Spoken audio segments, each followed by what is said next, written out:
In 1963, a man living in the small town of Derinkuyu in the Cappadocia region of Turkey decided to knock down a wall inside his house. Behind that wall, he found a small opening. It led into a dark passage carved from solid rock. Cool air drifted out from the darkness. He had no idea what lay beyond. Curiosity pulled him forward. He followed the passage deeper. It opened into a room. That room connected to another passage. That passage led to another room. The network kept expanding into darkness. He was not exploring a small cellar or storage space. He was standing at the entrance of something far larger, something that had been sealed away and forgotten for what may have been centuries. Word spread quickly through the small town. Neighbors came to look. Then local officials arrived.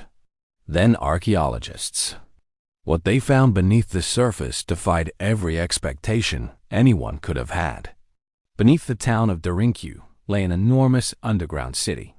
It extended at least 18 levels deep into the soft volcanic rock called Tuff.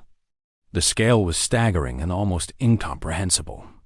This was not a cave system shaped by water or wind over millions of years.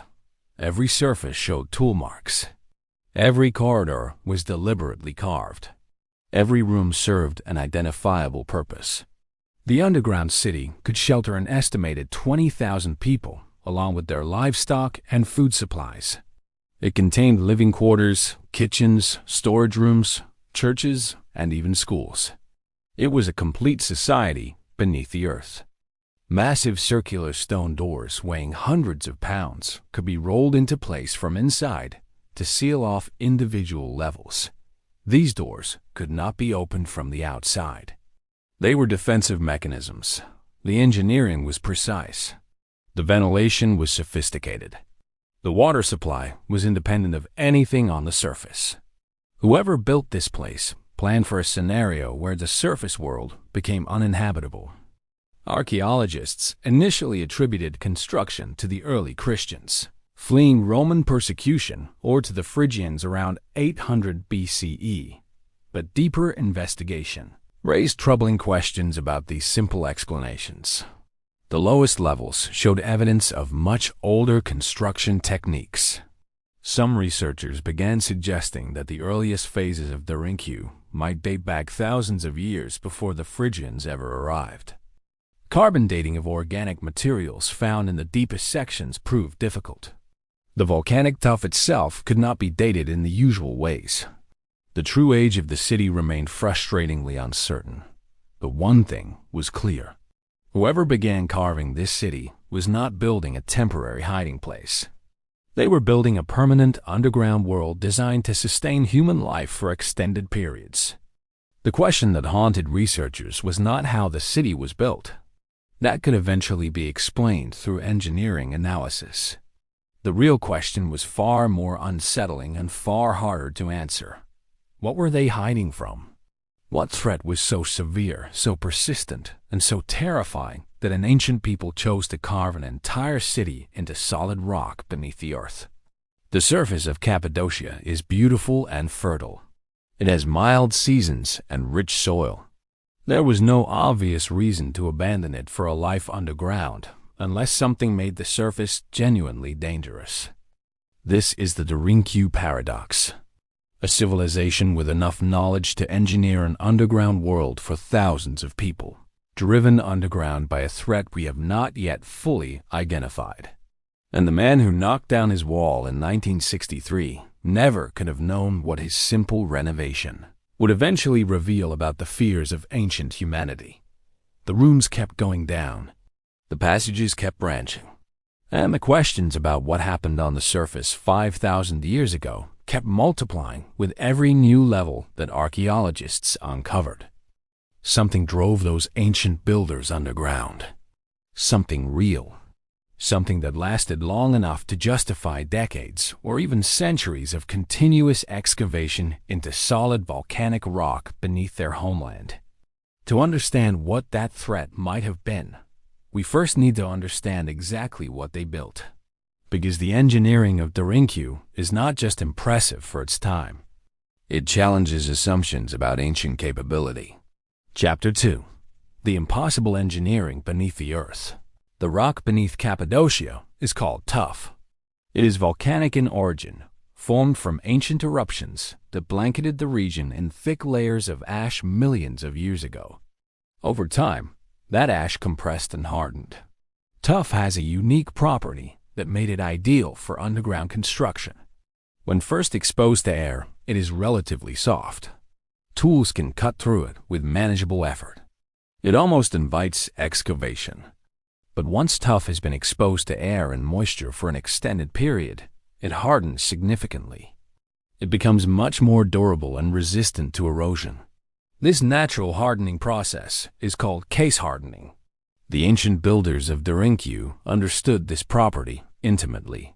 They carved their rooms and corridors while the rock was still soft, then allowed the exposed surfaces to harden into permanent structural walls.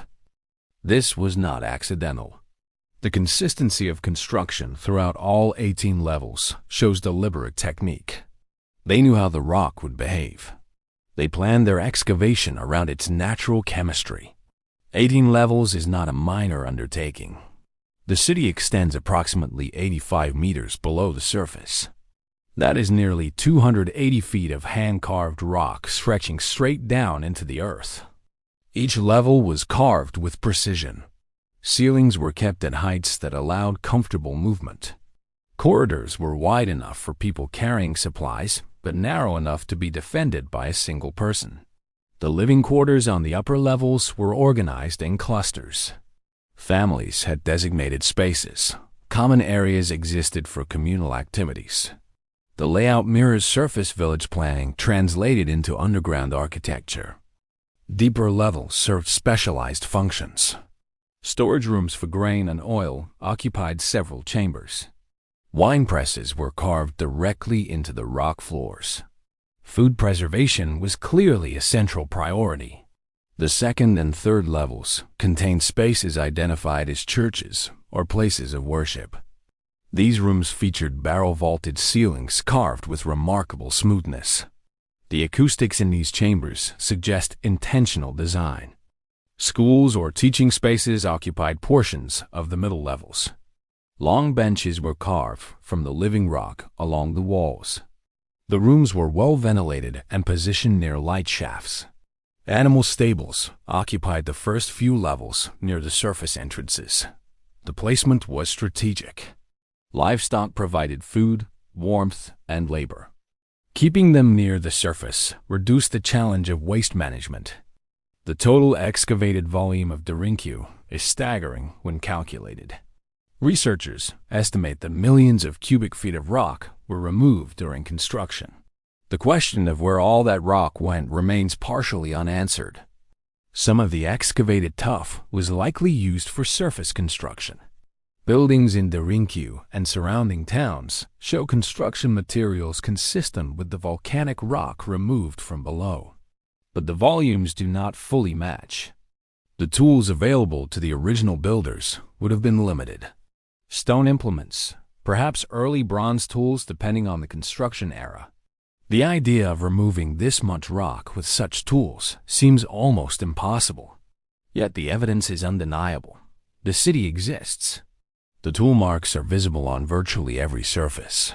Thousands of individual chisel strikes can be counted on single walls. Each strike removed a small amount of rock. The labor required for this project was enormous by any calculation.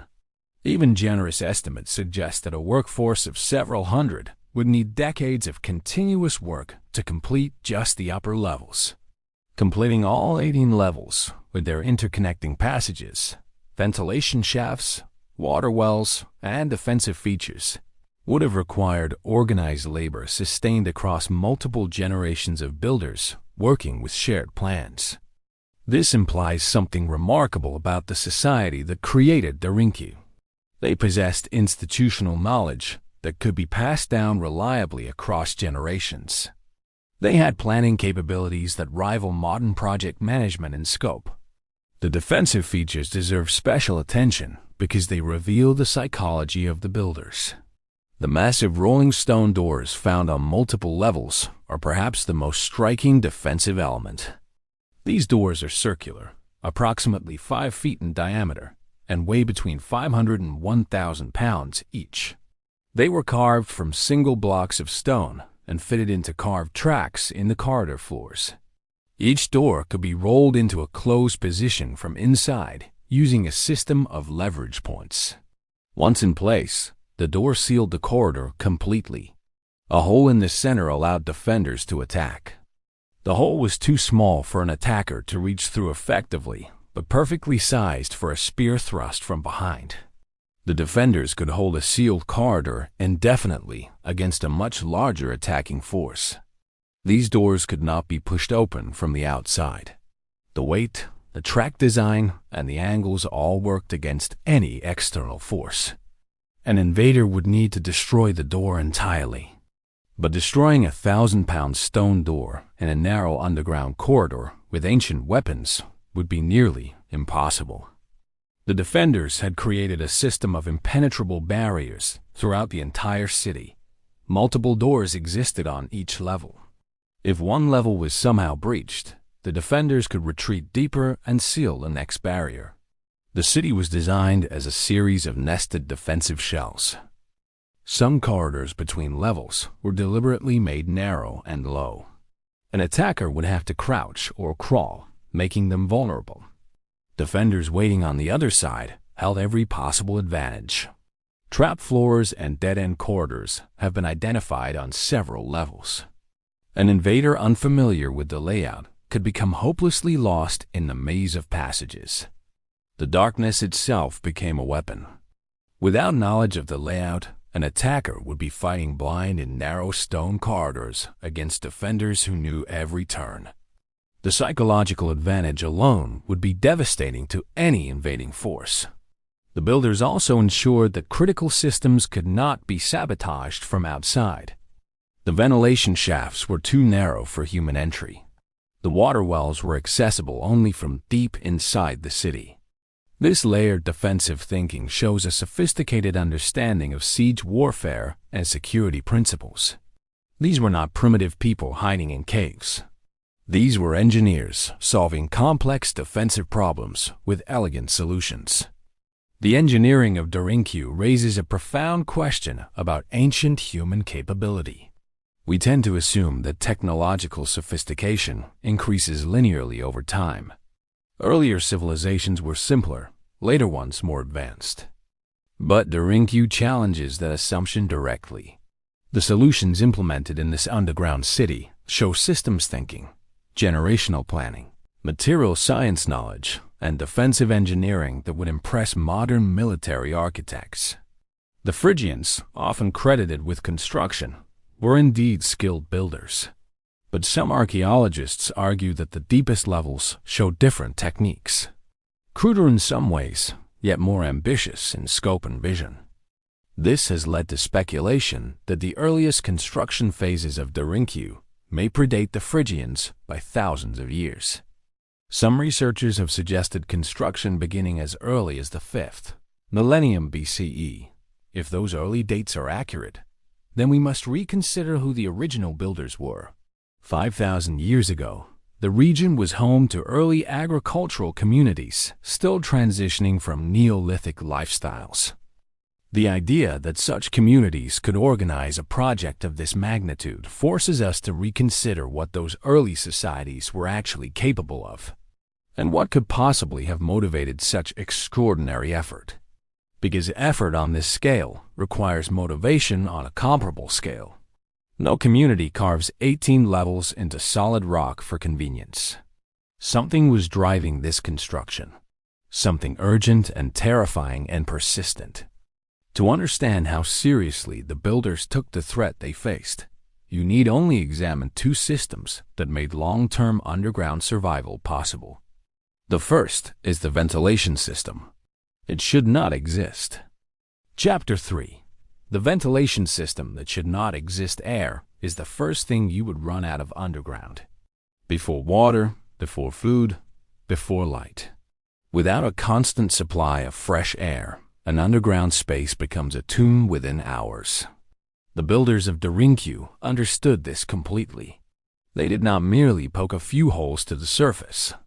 They engineered a ventilation system of remarkable complexity that served all 18 levels simultaneously and reliably. 52 ventilation shafts have been identified throughout the underground city. These shafts connect the deepest levels to the surface, creating a network of air channels that function through natural convection and pressure differences. Natural convection is a simple principle. Warm air rises, cool air sinks. By creating vertical channels of different temperatures, you can generate airflow without any mechanical assistance.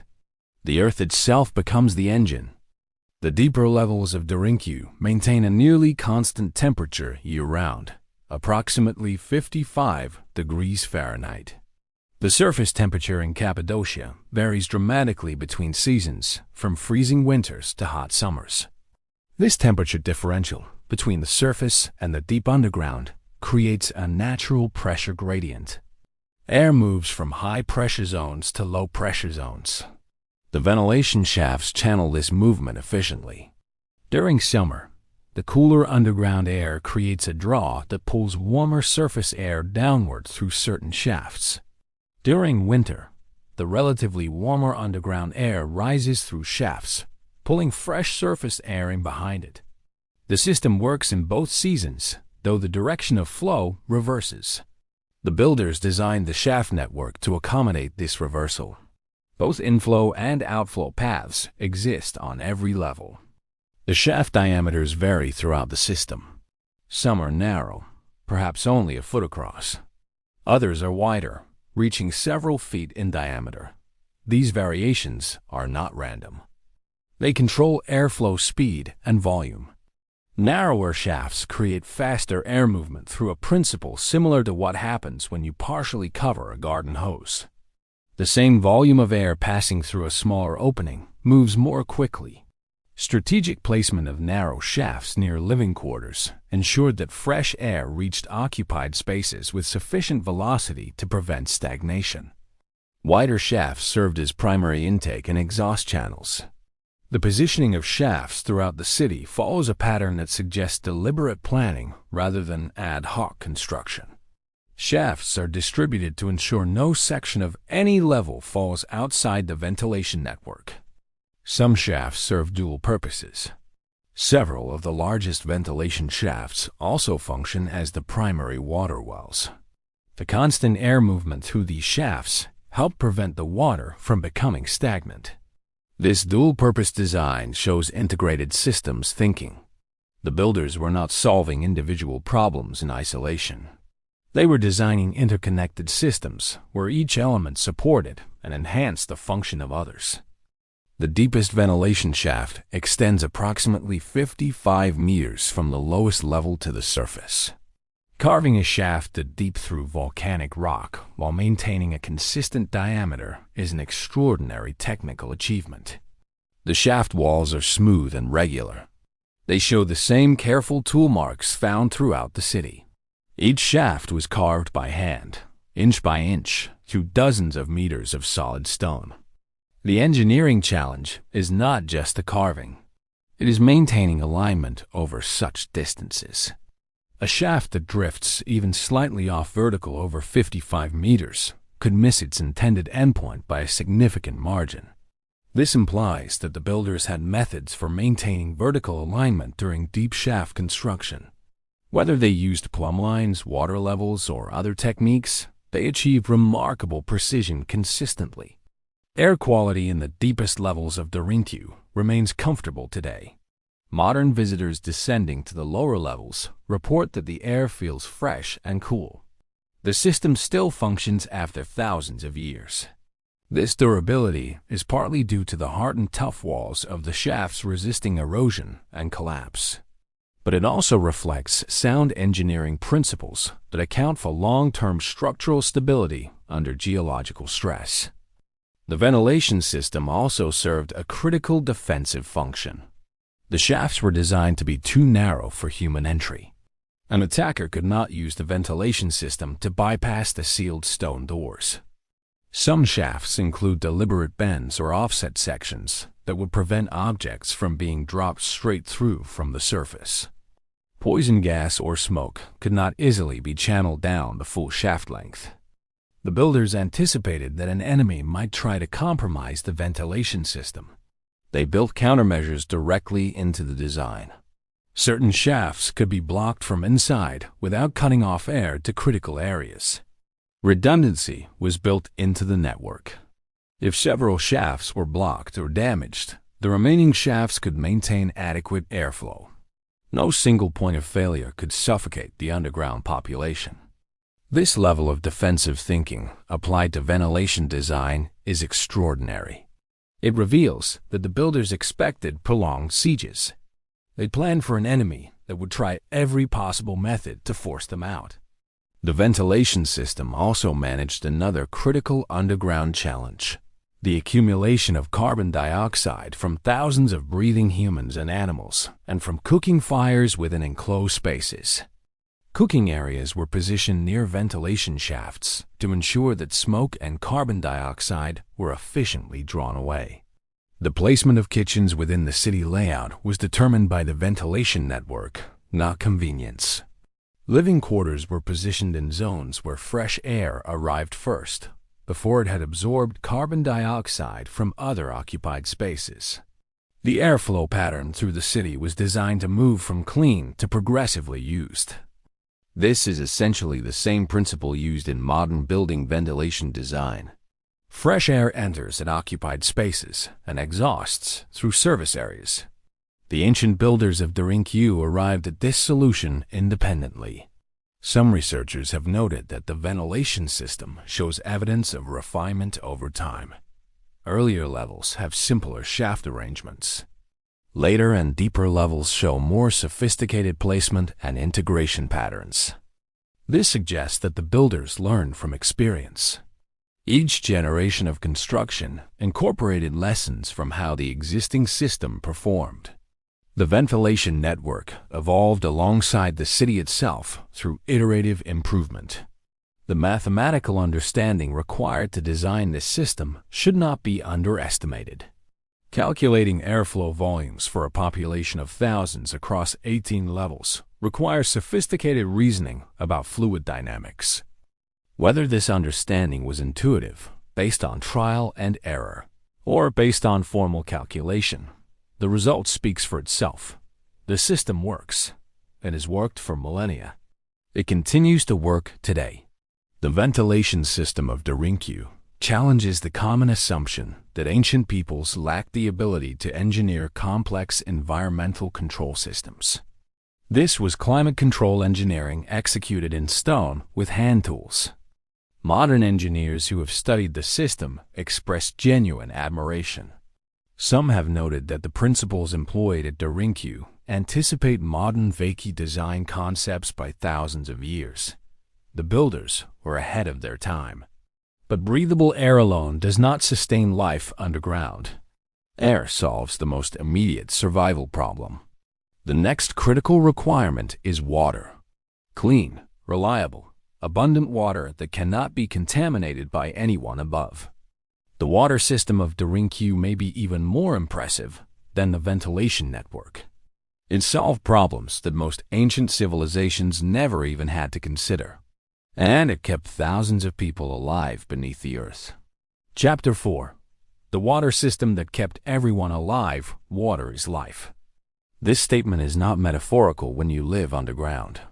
Without access to clean water, an underground population of 20,000 people would face a death sentence within 3 to 5 days. The builders of Derinkuyu understood this with absolute clarity. Their solution was both elegant and remarkably secure. They tapped into deep aquifers, underground water reserves held within porous rock far below the surface. An aquifer is essentially a layer of rock that holds water within its pore spaces like a stone sponge. The volcanic tuff and limestone beneath. Cappadocia contains significant aquifer systems fed by rainfall filtering slowly downward over centuries. The wells of Derinkuyu were dug deep enough to reach these aquifer systems. Some wells extend well below the lowest inhabited level of the city, ensuring that the water source was truly independent of surface conditions. This independence was the critical design requirement. Surface water sources, rivers, streams, and shallow wells can be easily poisoned, diverted, or contaminated by an enemy. Deep aquifer wells cannot. An attacker controlling the surface above. Derinkuyu would have no practical way to contaminate water drawn from an aquifer 85 meters or more below ground. The geological layers between act as a natural filtration system. The rock itself purifies the water as it percolates downward through dozens of meters of tuff and limestone. By the time it reaches the aquifer, virtually all biological contaminants have been filtered out naturally. The builders positioned their wells at strategic locations throughout the city. Not every level had direct well access. Instead, water was drawn from wells on specific levels and distributed through a system of channels and containers. The primary wells were located on the lowest levels, closest to the aquifer source. This positioning ensured maximum water security. Even if an enemy somehow reached the upper levels, the water supply remained protected. Some wells served dual purposes as ventilation shafts, as mentioned earlier. The constant airflow across the water surface helped keep it oxygenated and fresh. This prevented the stagnant conditions that breed dangerous bacteria. The well shafts were lined with carefully carved stone to prevent contamination from the surrounding rock. The walls were smooth and regular, designed to prevent debris from falling into the water supply below. Access to the wells was controlled through the same defensive corridor system that protected the rest of the city. Rolling stone doors could seal off water access points, creating another layer of strategic depth. This means the builders understood that water access was a potential vulnerability. They protected it with the same intensity they applied to every other critical system. Water was treated as a military asset. The volume of water available from the aquifer wells appears to have been substantial. Aquifer systems in the Cappadocia region are recharged by seasonal rainfall and snowmelt from the surrounding volcanic landscape. The recharge rate of these aquifers would have provided a continuous supply of fresh water, even during extended periods underground. The builders did not need to store massive quantities because the supply was constantly renewed. However, some storage capacity was likely built into the system for emergency situations. Carved basins and channels on several levels suggest that water could be collected and held in reserve when needed. The temperature of aquifer water in the Cappadocia region remains remarkably constant year-round, typically between 50 and 55 degrees Fahrenheit. This cool temperature naturally inhibits bacterial growth and keeps the water fresh. For a population of 20,000, daily water requirements would be enormous. Even at minimal survival rations of 1 gallon per person per day, the city would need 20,000 gallons daily just for drinking. Add cooking, basic sanitation, and livestock watering, and the daily requirement could easily double or triple. The aquifer system needed to support sustained withdrawals of potentially 50,000 gallons or more per day. The fact that the city functioned for extended periods underground, as historical records confirm it did during various invasions, demonstrates that the water system met these demands reliably over weeks and months. Wastewater management is the less glamorous but equally essential companion to water supply. An underground population generates significant liquid waste that must be managed to prevent contamination of the living environment. Archaeological evidence suggests that waste was channeled away from living areas through carved drainage systems. These drains directed waste to designated areas separate from the water supply and living quarters. The natural porosity of the tuff would have helped absorb some liquid waste over time. However, for sustained occupation, active waste management through designated channels was essential and appears to have been implemented. The separation of clean water supply from waste drainage represents a public health understanding that many surface civilizations would not formally achieve for thousands of years after Derinkuyu was first constructed. Some historians have noted the irony. An underground city built thousands of years ago had better water sanitation separation than many European cities did during the medieval period. The builders were remarkably advanced. The water system also reveals something important about the social organization of Derinkuyu. Managing water distribution for 20,000 people requires administration. Rules must exist about usage quantities, access times, and priority allocation. This implies a governing structure within the underground city. Someone or some group made decisions about resource allocation. Laws or customs existed to prevent waste and ensure equitable access to this critical resource.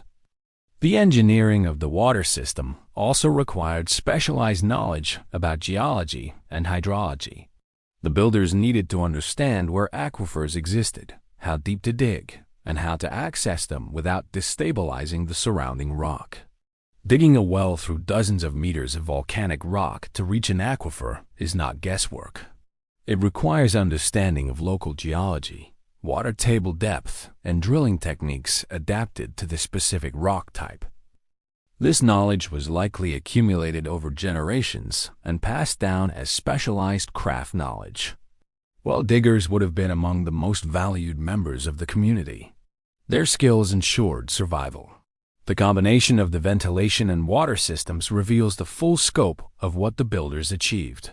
They created a self-sustaining underground environment, capable of supporting a small city for extended periods without any surface access. Fresh air flowed continuously through 52 shafts. Clean water rose from deep aquifer wells. Food was stored in cool stone chambers. Livestock lived on upper levels. Defenses were layered throughout the structure. This was not a hiding place. This was an underground civilization designed to function indefinitely. The builders created a complete alternative to surface life, ready to be activated whenever the threat above became too great. And this leads us to the question that has haunted every researcher who has studied Derinkuyu seriously. The engineering answers how they survived underground, but it does not answer why they needed to. What was happening on the surface of Cappadocia 5,000 years ago that was so dangerous, so persistent and so terrifying that an entire civilization chose to abandon the sun and live beneath the earth? The conventional answers, invading armies, religious persecution, tribal warfare, explain some of the later use of the city. But they do not explain why the construction began in the first place. Armies come and go. Persecutions end. Wars conclude. But the builders of Derinkuyu did not build for a temporary crisis. They built for permanence. They built 18 levels deep into the earth. That level of commitment suggests a threat that was not temporary.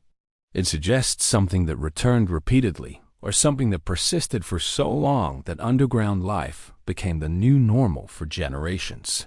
The deeper levels hold clues. The oldest construction phases whisper about a time before recorded history when something on the surface changed dramatically. And in the next chapter, we will descend to those deepest levels. Because what researchers have found in the lowest chambers of Derinkuyu does not match any of the conventional explanations. The evidence points to something older, something stranger, and something far more disturbing than invasion. The air still flows through those ancient shafts. The water still rises from those deep wells. And the stone doors still stand ready to seal, as if the builders knew that someday the threat might return. Chapter 5. The stone doors that seal the city we left the surface behind. We descended through narrow corridors carved from volcanic tuff. We passed ventilation shafts still pushing cool air through ancient stone. We reached the middle levels of Derinkuyu, and there we encountered the feature that changes everything we think about this place. The rolling stone doors. These are not ordinary doors. They are not wooden gates or iron barriers.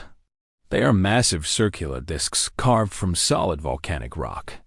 Each one weighs between 500 and 1,000 pounds. They stand roughly 5 feet in diameter and over 1 foot thick. They sit recessed into carved niches along the corridor walls. When deployed, they roll across the passageway and lock into a carved groove on the opposite side.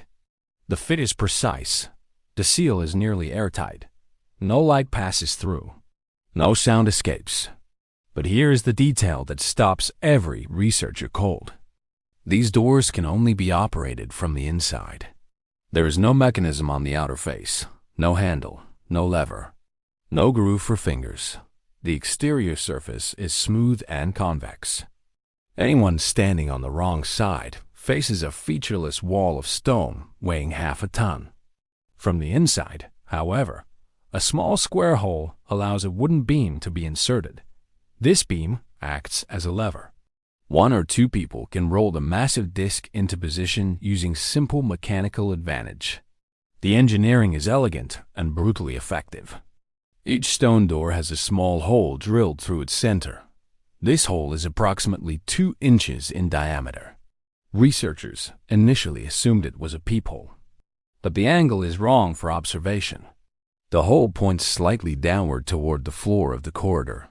Some archaeologists believe this hole served a defensive purpose. A spear or a sharpened stake could be thrust through it into anyone attempting to breach the door. The attacker would have no way to see it coming.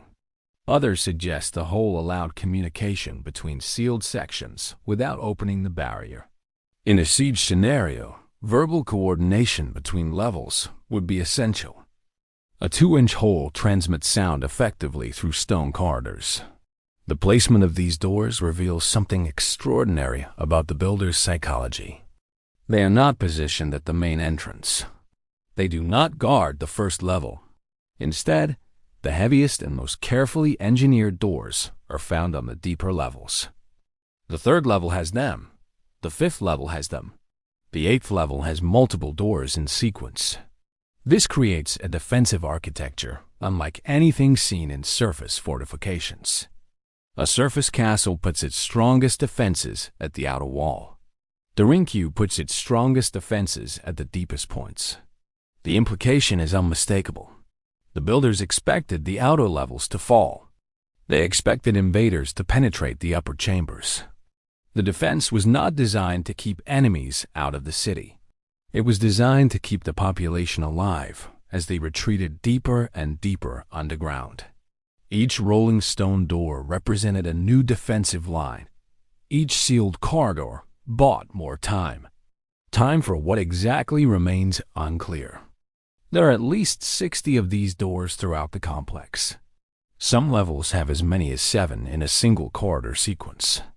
An attacker who somehow moved to first would face another 20 feet ahead, then another, then another, each identical, each immovable from outside.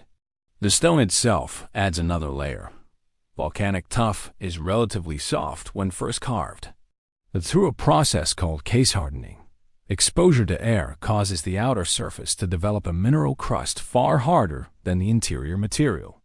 These doors have had thousands of years to harden. Modern engineers have calculated the force required to breach one. Without explosives, a battering ram would need to generate roughly 12,000 pounds of force in a confined corridor barely 4 feet wide. The geometry makes it functionally impossible. No ancient army could break through these doors. But consider the scale of this fear. The builders did not install one door and feel safe. They installed 60. They placed them in sequences that created killing zones. They engineered them so precisely that they still roll in their grooves today after millennia. This is not the behavior of people worried about a raid. This is not protection against bandits or neighboring tribes. This is the architecture of absolute terror. Something convinced these builders that no amount of protection was enough, that every barrier needed a backup, that whatever was coming would not stop. And there is one more detail about these doors that researchers rarely discuss publicly. On several of the deepest doors, the interior face bears marks, not decorative carvings, not inscriptions, scratch marks, hundreds of them, clustered near the small central hole, made by human fingernails.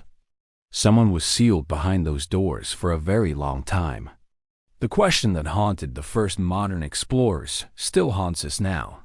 What were they hiding from? What could possibly justify this level of engineering, this depth of fear, this willingness to entomb yourself in stone and darkness beneath 1,000 tons of earth? The rolling stone doors were the city's skeleton, but Derinkuyu had a circulatory system too, a network of tunnels stretching far beyond the city limits. And what those tunnels connected was perhaps even more disturbing than the doors that sealed them. Chapter 6. The secret tunnels connecting hidden cities. Derinkuyu is not alone. This is perhaps the most unsettling revelation in the entire Cappadocia story. The underground city we have been exploring is not an isolated refuge. It is one node in a vast subterranean network that stretches across the region, connecting multiple hidden cities beneath the earth. In 1963, when the home renovation revealed Derinkuyu, researchers assumed they had found a single anomaly, a unique underground shelter built by one community for one specific threat. That assumption collapsed within years as exploration revealed tunnel after tunnel leading away from the city. The most significant tunnel stretches approximately 5 miles south. It connects Derinkuyu to another underground city called Cappadocia. 5 miles of hand-carved tunnel through volcanic rock, linking two separate cities that could each shelter thousands of people independently. Think about what that means. Two cities, 5 miles apart, connected underground, both equipped with rolling stone doors, ventilation shafts, water supplies, and food storage for thousands. Both built with the same defensive architecture. Both designed so the deepest levels were the most protected. This was not one community's panic room. This was regional infrastructure. Cappadocia is smaller than Derinkuyu, but follows the same design principles. 8 levels deep. Ventilation shafts reaching the surface. Rolling stone doors on every level. Storage rooms carved with niches for ceramic vessels. Spaces sized for livestock. And tunnels leading to still more sites.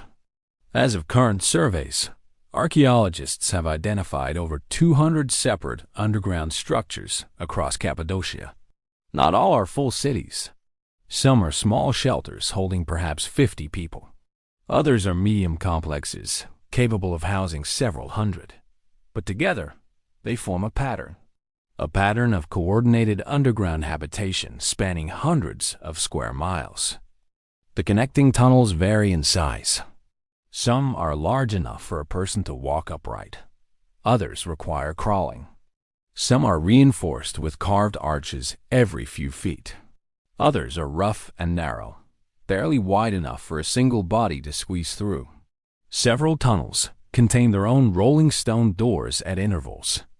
These interior barriers meant that even if one city fell, the tunnel could be sealed before the threat reached the next settlement. Each city could isolate itself from the network while maintaining its own independent survival systems. The engineering required for 5 miles of tunnel is staggering. Volcanic tuff is forgiving material, but 5 miles is 5 miles. At an estimated carving rate of 1 foot per worker per day, a team of 50 people working continuously would need approximately 500 days to complete a single tunnel. Nearly a year and a half of non-stop excavation. And that is just one tunnel between two cities.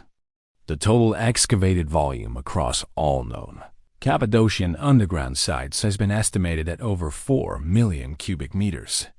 That is roughly equivalent to hollowing out 2 great pyramids of Giza, all done by hand. All done in secret. All done underground. Who coordinated this effort? There is no evidence of a centralized authority directing the construction. No royal seals. No administrative records. No monumental inscriptions dedicating the work to a king or emperor. The construction appears communal, organic, driven by shared necessity rather than political command. This absence of centralized authority deepens the mystery considerably. Massive construction projects throughout history are almost always associated with state power. Pyramids had pharaohs. Aqueducts had emperors. The Great Wall had dynasties. Derinkuyu and its network appear to have had none of these. What force other than political power could coordinate hundreds of thousands of labor hours across multiple communities spanning a region the size of a modern county? Fear. Shared existential fear is the only known motivator that produces this pattern. Communities that face a common threat cooperate without centralized command. They share resources. They standardize designs. They build redundant systems. They connect their refuges because isolation means death. The tunnel network tells us the threat was not local. It was not one city's problem. Every community across Cappadocia responded to the same danger with the same solution. Go underground. Go deep. Connect to your neighbors. Seal the doors. Prepare to stay for a long time. But the tunnels reveal something else. Something that complicates the standard historical explanations. Several tunnels show evidence of multiple construction phases. The older sections use different carving techniques. The tool marks are distinct. The tunnel profiles change from rough oval shapes in the deepest, oldest sections to more refined rectangular profiles in newer sections. This layering suggests the tunnel network was not built in one campaign. It grew over centuries, possibly over millennia, each generation extending the network further, each generation adding more connections, more barriers, more depth. As if the threat never fully disappeared, it simply receded and returned, and receded again. Some researchers have noted that the oldest tunnel sections align with surface features that no longer exist. Riverbeds that dried up thousands of years ago. Geological formations that have eroded beyond recognition. These alignments suggest the earliest tunnels predate the 5th millennium BCE estimates. How much older remains unknown and deeply controversial. There is one tunnel section beneath the eastern edge of Derinkuyu that has never been fully explored. It descends at a steep angle beyond the known 18 levels. Modern survey equipment has measured it continuing for at least another 300 feet before the signal is lost. The Turkish government restricted access to this section in the early 2000s, citing structural safety concerns. No published report explains what preliminary surveys found there. No photographs have been officially released. The tunnel simply appears on older survey maps and then disappears from newer ones. What lies at the end of that tunnel and where it connects remain open questions. Questions that someone apparently decided the public did not need answered. But the tunnel exists. The survey data exists. And the people who mapped it reportedly refused to return. Above all this infrastructure, life had to continue. Thousands of people needed to eat, sleep, breathe, and maintain sanity in total darkness beneath the earth. How they accomplished this reveals as much about the threat as the architecture itself. Chapter 7. Living months without sunlight. Imagine 20,000 people descending into the earth. Imagine the last rolling stone door grinding shut behind them. Imagine the final sliver of daylight vanishing as the massive disk settles into its groove. Imagine the sound it makes. A low grinding moan of stone against stone. Then silence. Then darkness. This was not a theoretical scenario. This happened, repeatedly, across centuries. The physical infrastructure of Derinkuyu tells us exactly how they survived. But survival underground for extended periods requires far more than engineering. It requires systems, routines, social organization, and above all, it requires a reason powerful enough to make darkness preferable to sunlight. Food storage occupied entire levels of the city. The second and third levels contained dozens of rooms with carved stone shelving along every wall. These shelves held ceramic vessels filled with grain, dried fruit, wine, and oil. Temperature readings inside these rooms hold steady year-round. 55 degrees Fahrenheit. Constant humidity. No direct sunlight. These conditions are nearly identical to modern cold storage facilities. Grain stored in these rooms would remain edible for 2 to 3 years minimum. Wine stored in sealed ceramic vessels would last far longer. The builders understood food preservation at a sophisticated level. Livestock areas were located on the first and second levels. These chambers are identifiable by carved feeding troughs along the walls and drainage channels cut into the floors. Air quality on these levels would have been the worst in the city due to animal waste. Ventilation shaft placement confirms this. The densest concentration of shafts connects to the livestock levels.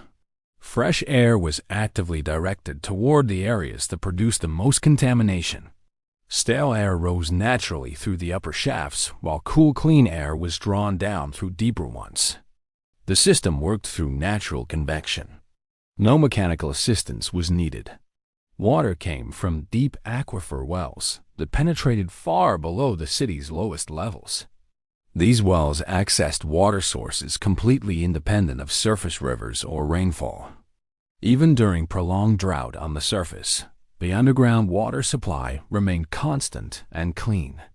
The water temperature stayed between 50 and 55 degrees Fahrenheit, cool enough to remain fresh, warm enough to prevent freezing, even in Cappadocia's harsh winters. The well shafts were narrow and deep, making them nearly impossible for an invader to poison from the surface. Every survival need was addressed, but the body is only half the equation. The psychological toll of extended underground habitation is severe. Modern research on isolation in confined spaces shows measurable cognitive decline beginning within 72 hours. After 2 weeks, anxiety disorders, paranoia, and depression become clinically significant in most subjects. The builders of Derinkuyu knew this. The evidence is carved into the walls. Several chambers on the middle levels are significantly larger than functional requirements demand. Their ceilings are higher. Their proportions are more generous. These rooms served as communal gathering spaces, places where hundreds of people could assemble together and remember they were not alone. One chamber on the 7th level has acoustic properties that amplify the human voice. A person speaking at normal volume at one end can be heard clearly throughout the entire space. This was not accidental. The curved ceiling was carved to specific dimensions that create this amplification. This was a meeting hall, a place for announcements, coordination, and almost certainly for storytelling and song. The builders understood that human beings need more than food and water. They need community. They need narrative. They need shared purpose to maintain cohesion in darkness. Religious spaces appear on the deeper levels. A cruciform church carved from living rock sits on a lower level, though this dates from the Christian era of use. Earlier ritual spaces are harder to identify, but several chambers contain carved niches that serve no obvious storage function. These niches are at eye level. They are precisely spaced. They are smooth inside. They may have held lamps, icons, or symbolic objects. Their purpose is debated, but their presence confirms that spiritual practice continued underground. The inner life persisted even when the outer world was denied. Children lived here too. Small carved spaces adjacent to larger family chambers appear designed for sleeping areas sized for children. The ceiling heights in these alcoves are lower. The ventilation is gentler. Some contain small carved ledges that may have served as shelving for personal items or simple toys. Imagining children growing up in these spaces is deeply affecting. Some extended sieges lasted months. A child born during such a period might take their first steps in a corridor lit only by oil lamps. Their entire early world would be stone walls and flickering shadows. The oil lamps themselves were critical technology. Carved stone lamps burning animal fat or olive oil provided the only illumination. Soot deposits on corridor ceilings confirm heavy long-term lamp use. The ventilation system was essential not just for breathing, but for clearing lamp smoke. Without ventilation, the accumulated smoke from thousands of oil lamps would render the air toxic within hours. The builders calculated this. The shaft placement accounts for smoke removal as precisely as it accounts for fresh air delivery. Every system interlocked with every other system. Waste management followed equally careful planning. Specific chambers on upper levels served as latrines, with drainage channels leading away from habitation areas. The natural porosity of volcanic tuff absorbed liquid waste, while solid waste could be composted in sealed chambers. Disease control in such confined quarters required discipline. 20,000 people sharing enclosed space without sanitation protocols would face epidemic within weeks. The separation of waste areas from water sources and food storage suggests the builders understood contamination pathways. Daily life underground followed routines that maintained order and purpose. Food preparation areas contained grinding stones and flat surfaces suitable for bread making. Communal kitchens vented smoke through dedicated shafts separate from the main ventilation system. The rhythm of underground life was not chaotic. It was structured, organized, sustainable for months at minimum. Every archaeological detail points to a population that had practiced this before, that had refined their systems through repeated use, through repeated need. This was not their first time underground. The evidence suggests generations of experience with subterranean living. The systems are too refined for a single emergency construction. The social organization required is too complex for improvisation. These people descended into the earth regularly enough to perfect the art of living without the sun. And here we arrive at the question that defines the Derinkuyu paradox in its starkest form. What comes and goes across centuries? What threatens entire regions simultaneously? What drives coordinated underground construction across hundreds of sites without centralized authority? What terrifies communities so completely that they engineer perfect darkness as a sanctuary and teach their children to live in stone? No known historical army fits this pattern. No recorded plague. No documented natural disaster cycle. The conventional explanations are failing. And on the lowest explored levels of Derinkuyu, beneath the churches and the kitchens and the children's sleeping alcoves, beneath the rolling stone doors and the livestock chambers, there are rooms that the original archaeological teams documented but never explained. Rooms with carvings that do not match any known Cappadocian artistic tradition. Rooms where the stone shows tool marks made by implements that have never been identified. Rooms that were sealed from below, not from above, as if the builders were protecting the upper city from something deeper. Something that was already down there when the digging began. Chapter 8. The invasions that forced humans underground. 5,000 years ago, the surface of Anatolia was not safe. It was a corridor. Every army, every migrating horde, every desperate and hungry people moved through this land. Cappadocia sat at the center of that corridor, and its people knew what was coming. To understand Derinkuyu, you must first understand geography. Anatolia is a land bridge. It connects Europe to Asia and borders the ancient civilizations of Mesopotamia. Every empire that rose in the ancient world eventually turned its eyes toward this crossroads. The Hittites came first. Around 1600 BCE, they built an empire across Anatolia that rivaled Egypt. Their capital at Hattusa sat less than 200 miles from Cappadocia. They brought chariots, bronze weapons, and the organizational capacity to wage war across entire regions. But the Hittites were not the threat that built Derinkuyu. They were state builders. They wanted taxation, tribute, and territorial control. Underground cities serve no purpose against an empire that simply wants your grain and your loyalty. You pay and survive. The threat that drove people underground was different. It was total. It was annihilation. Not conquest, but erasure. And the Bronze Age delivered exactly that kind of violence with terrifying regularity to the people who lived between empires. Around 1200 BCE, the Bronze Age collapsed. This was not a single war. It was a cascade of failures. Empires fell. Trade networks shattered. Entire civilizations vanished within a single generation. The Hittite Empire disappeared almost overnight from the historical record. What replaced order was chaos. Migrating peoples swept across Anatolia. The Sea peoples, still not definitively identified by historians, raided coastlines and inland territories. Displaced populations fled in every direction.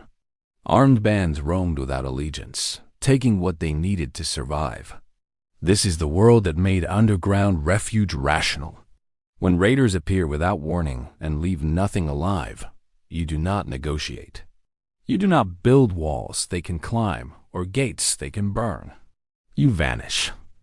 The Phrygians arrived in Cappadocia around 800 BC and are often credited with early construction at Derinkuyu. They had witnessed firsthand what happened to civilizations caught in the open. Their response was architectural. They carved downward into stone, but the Phrygians inherited something already begun. The tunnels they expanded had older sections. The tool marks on the deepest walls do not match Phrygian techniques.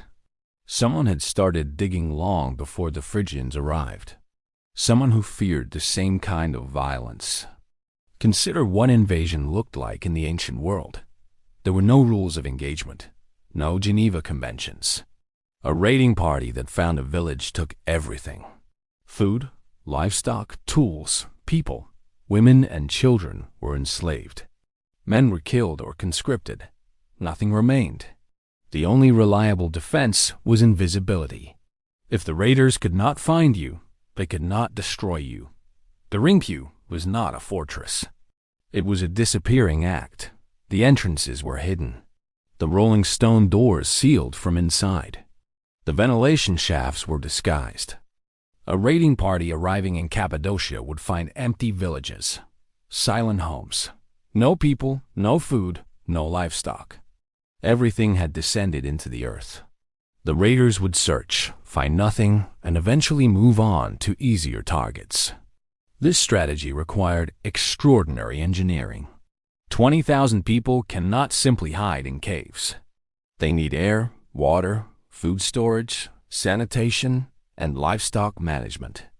They need to survive underground for weeks or even months while danger passes above. The 52 ventilation shafts of Derinkuyu were not luxuries. They were survival infrastructure. Each shaft connected to a natural convection system that pulled fresh air down to the lowest levels. Without them, the population would suffocate within hours. The deep aquifer wells were equally critical. Surface water could be poisoned or controlled by invaders. But water drawn from hundreds of feet below the surface was untouchable. It flowed cold and clean regardless of what happened on the surface. Food storage rooms on the middle levels held grain, oil, and dried provisions calculated to sustain thousands. Livestock pens on the first and second levels kept animals alive and accessible. Every detail served the singular purpose of extended underground survival. The rolling stone doors revealed the most about the builder's psychology. Each door weighed between 500 and 1,000 pounds. They rolled into position from inside only. Once sealed, no exterior force could open them. The corridors became impassable. Invaders who somehow found an entrance would face a nightmare. Narrow passages forced single-file movement. Holes in the ceiling allowed defenders to pour boiling oil or thrust spears downward. Every architectural choice funneled attackers into kill zones designed for maximum defensive advantage. But here is what does not fit the invasion theory entirely: the depth. 18 levels and 85 meters down is excessive for hiding from surface raiders. 3 or 4 levels would suffice. The deepest sections suggest the builders feared something that required far greater separation from the surface. The invasion explanation accounts for the upper and middle levels convincingly. The food storage, the defensive corridors, the rolling stone doors, the ventilation system. All of it makes sense as protection from human attackers arriving from outside. The lowest levels remain unexplained by this theory alone. The rooms with unknown tool marks, the tunnels sealed from below, the eastern passage descending beyond level 18. Invasion from the surface does not explain why builders fortified against something beneath them, so invasion is part of the answer. A significant part. The Bronze Age collapse and its aftermath created exactly the conditions that would drive populations underground. But it is not the complete answer. Something else contributed to the depth and the design. That something else may not have been human. It may not have arrived on horseback or in ships. It may have come from the sky, from the earth itself, or from the deep cycles of a planet that periodically reminds its inhabitants how fragile their surface existence truly is. The invasions explain the function of Derinkuyu. They do not explain its obsession with depth. For that explanation, we must look beyond human violence and toward the catastrophes that shaped the ancient world in ways armies never could. Chapter 9. The disasters ancient humans feared the ancient world was not stable. We imagine the past as a quieter version of the present. Fewer machines, simpler lives, but fundamentally the same planet. This is wrong. The planet 5,000 years ago was volatile in ways modern civilization has never experienced. Start with volcanic winter. Cappadocia itself is the product of volcanism. The fairy chimneys and soft tuff that made underground construction possible were formed by eruptions millions of years ago. The builders of Derinkuyu lived on the remains of catastrophic geological violence. They would have known this. Oral traditions across Anatolia reference fire from the sky, darkness lasting months, and poisoned air that killed crops and livestock. These are not myths. They are accurate descriptions of volcanic winter transmitted across generations through story. Around 3600 BCE, a massive eruption occurred somewhere in the region. Ice core data from Greenland confirms a significant sulfur spike at this date. Tree ring records show stunted growth across the northern hemisphere. Something darkened the skies for 1 to 3 years. Imagine living through that. The sun dims to a pale disk. Temperatures drop. Crops fail completely in the first season. By the second season, stored food runs low. Livestock die. Rivers and springs become contaminated with volcanic ash and acid rain. The surface becomes hostile, not because of armies, but because of chemistry. Sulfur dioxide in the atmosphere creates acid rain that poisons water sources and destroys vegetation.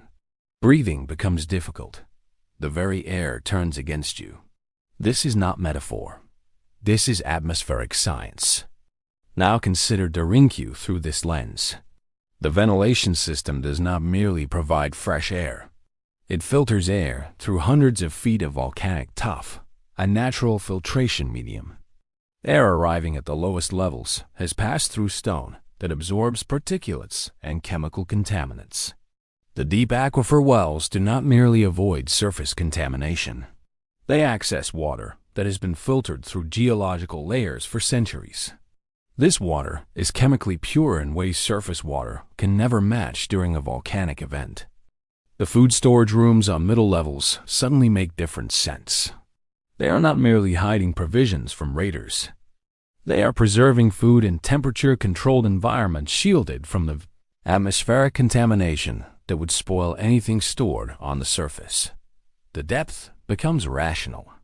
During a volcanic winter, the surface is death. Contaminated air, poisoned water, failed crops, and freezing temperatures make outdoor survival impossible for extended periods. The deeper you go, the more insulated you become from atmospheric catastrophe. 85 meters below the surface, the temperature holds steady at 55 degrees Fahrenheit, regardless of what happens above. Whether the surface freezes or burns, whether the air is clean or toxic, the deep levels maintain livable conditions through simple geological insulation. This is not speculation. This is physics. The thermal mass of the Earth moderates temperature extremes. The filtration capacity of volcanic tuff removes airborne contaminants. The deep aquifers provide uncontaminated water. Derinkuyu is functionally a survival bunker for atmospheric catastrophe. But the builders did not have modern atmospheric science. They had something more powerful. They had memory. Generational memory of what happens when the sky turns dark and the air turns poison and everything on the surface dies. The 3600 BCE event was not unique. The geological record shows multiple significant volcanic events affecting Anatolia and the broader Mediterranean over the past 10,000 years. The eruption of Thera around 1600 BCE devastated the Minoan civilization across the sea. Each event reinforced the same lesson. The surface is temporary. The surface is dangerous. The only reliable safety lies below. And each generation that survived by going underground passed that knowledge to the next generation, who dug deeper and engineered more sophisticated systems. Climate shifts compounded the volcanic threat. Around 4200 BCE, a severe drought struck the eastern Mediterranean. This event, confirmed by multiple proxy records, contributed to the collapse of several early civilizations, including the Akkadian Empire in Mesopotamia. Drought is something specific to human psychology. It teaches that the systems you depend on can simply stop.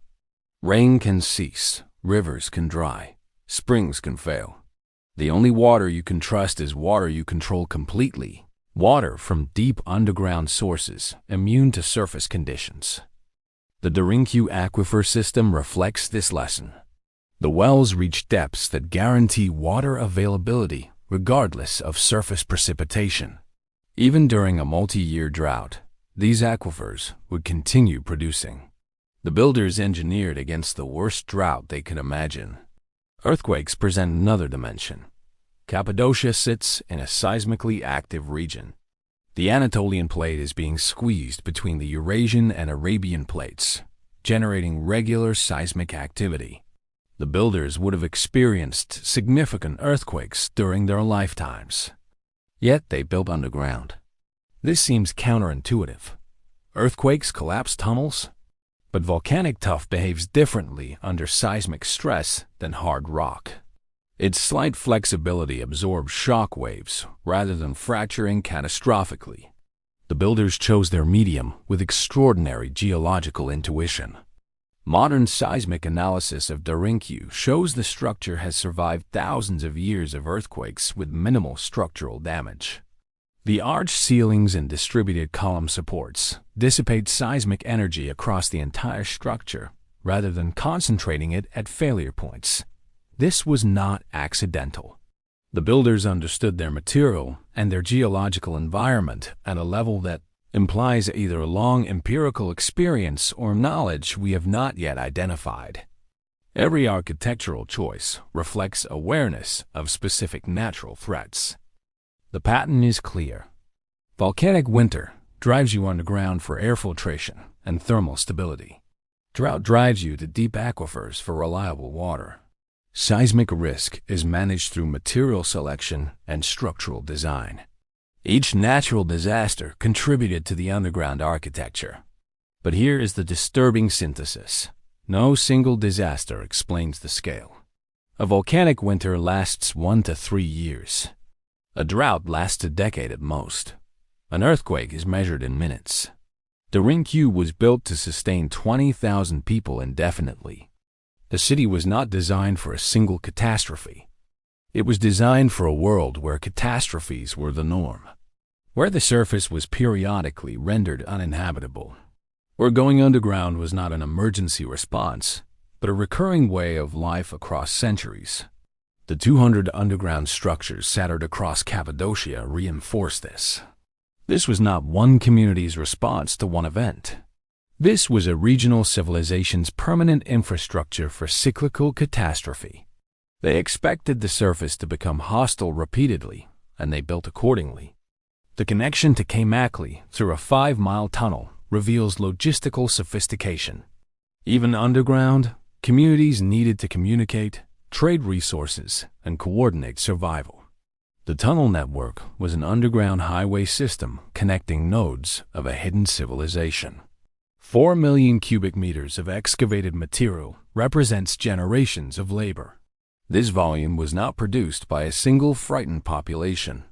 It accumulated over centuries as each generation expanded what the previous generation began, driven by the same recurring fears. The disaster explanation accounts for the depth, the air filtration, the water systems, and the food storage. It explains the regional scale and the generational construction timeline. It addresses why the builders invested so heavily in infrastructure meant for long-term underground habitation. But it still does not explain everything. It does not explain the rooms on the lowest levels with unidentified tool marks and unknown carvings. It does not explain why certain chambers were sealed from below. And it does not explain the eastern tunnel. The disasters explain the engineering. They do not explain the fear. Because the fear encoded in Derinkuyu's deepest architecture is not the fear of fire or drought or earthquake. It is something more specific, more personal, and far older than any recorded catastrophe. Chapter 10. The fear that built a hidden civilization. Everything we have examined so far is rational. Invasion explains the defensive architecture. Natural disaster explains the depth and the life support systems.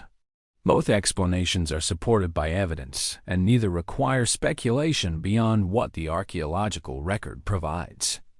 But both explanations fail at the same point. The lowest levels. The rooms that do not match any known construction tradition. The carvings that reference no identified culture. The chambers sealed from below. The eastern tunnel descending into darkness beyond anything mapped.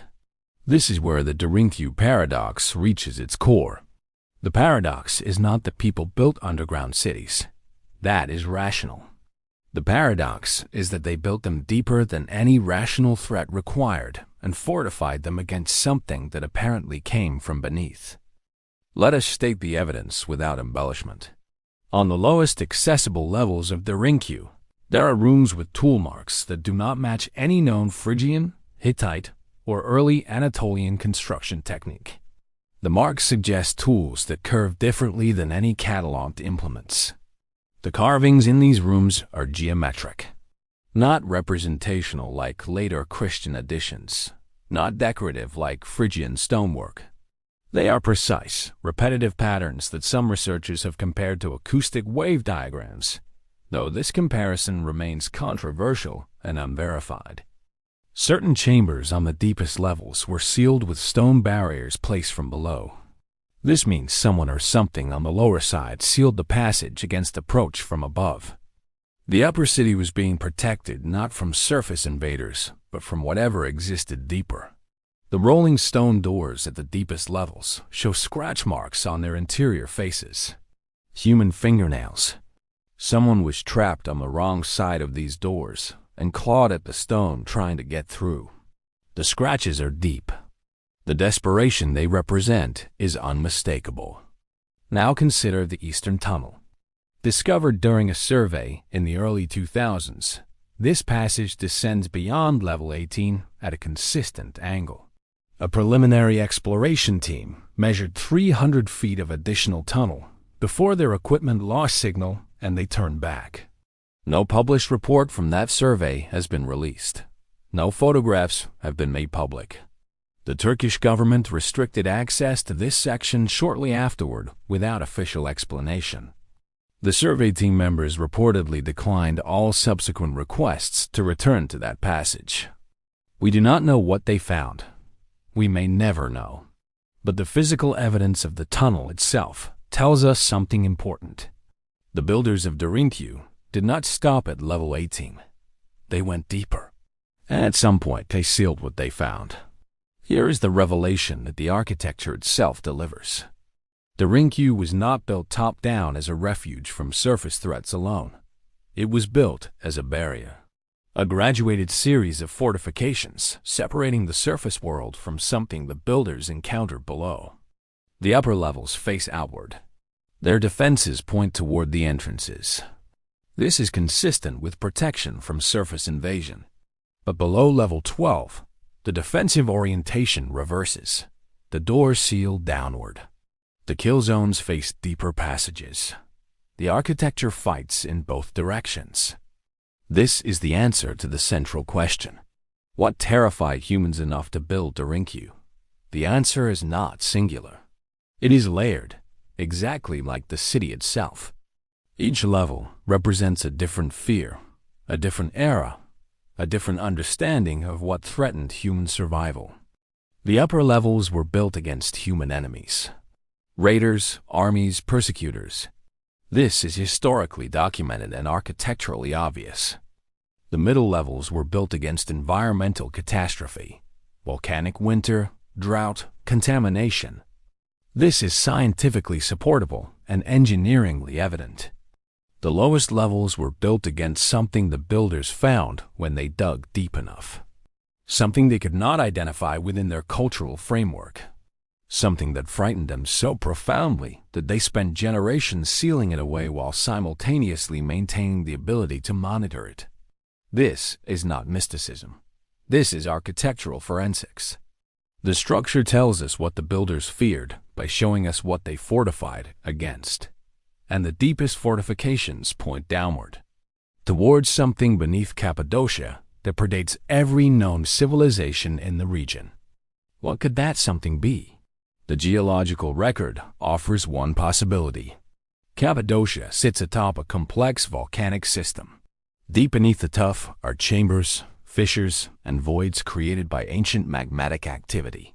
Some of these spaces are enormous and remain largely unexplored. Volcanic systems produce sounds, deep harmonic vibrations that travel through rock and resonate in underground chambers. These infrasonic frequencies, below the range of human hearing, can produce feelings of dread, disorientation, and the sensation of a presence. This is documented acoustic science. Imagine digging deep into volcanic tuff and beginning to hear things, feel things. Vibrations that have no visible source, sounds that seem to come from the stone itself. In a prescientific culture, these experiences would be interpreted as something alive beneath you, something aware. The geometric carvings on the lowest levels may represent attempts to document these acoustic phenomena, repeating wave patterns carved into stone by people trying to record what they were experiencing. Not art, not decoration. Data, preserved in the only permanent medium they had. The chambers sealed from below may represent attempts to block the transmission of these vibrations, to create acoustic barriers between the inhabited levels and the source of the sounds. The builders were not fighting an enemy. They were containing a phenomenon. This explanation is speculative. It must be stated clearly as such, but it is grounded in the physical evidence of the architecture, the geological reality of the location, and the documented effects of infrasonic phenomena on human psychology. And it explains the depth of the fear. A human enemy can be defeated. A drought can be survived. A volcanic winter will end. But a sound that comes from the earth itself, that never stops, that makes you feel watched and hunted in the deepest room you can build. That is a fear without resolution. That is a fear that would drive construction for centuries. That would unite an entire region in coordinated underground building. That would create the most sophisticated subterranean architecture in human history. Not to escape a threat, but to manage one that could never be fully understood. The Derinkuyu paradox resolves into this. The builders were rational. Every level of their construction addressed a real threat with appropriate engineering. But the deepest threat was the earth itself, speaking in a voice humans could feel but never fully comprehend. They did not build a city. They built a relationship with the underground, a negotiated boundary between the human world above and something ancient, geological, and perpetually active below. Every generation refined that boundary. Every century adjusted the terms. The fear that built Derinkuyu was not a single terror. It was the accumulated weight of every threat the surface world could produce combined, with the discovery that going underground brought its own dangers. Dangers older than humanity. Dangers woven into the stone itself. 200 underground structures across Cappadocia represent 200 negotiations with that reality. 200 communities that independently concluded the same thing. The surface will try to kill you with armies and climate.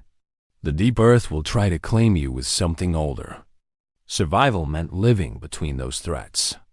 Not on the surface, not in the deep earth, but in the carefully engineered middle ground that Derinkuyu represents. A civilization built in the space between two kinds of fear, balancing one against the other across millennia.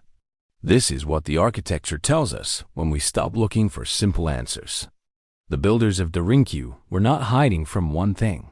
They were managing a world where danger came from every direction, including below, and they responded with engineering that still functions today. 5,000 years later, the ventilation still moves air. The aquifers still produce clean water. The rolling stone doors still roll. The acoustic geometry of the lowest chambers still resonates with frequencies that make modern visitors uneasy without understanding why. The city still works. It was built to outlast every threat its creators could imagine, and it has. The armies are gone. The volcanic winters passed. The droughts ended, but the deep vibrations continue. The earth still speaks beneath Cappadocia in a voice only stone can carry. Derinkuyu endures because the fears that built it were real. Every one of them. The human fears, the environmental fears, and the geological fears that have no name in any language. The builders encoded their survival into rock and left it for anyone willing to descend far enough to listen.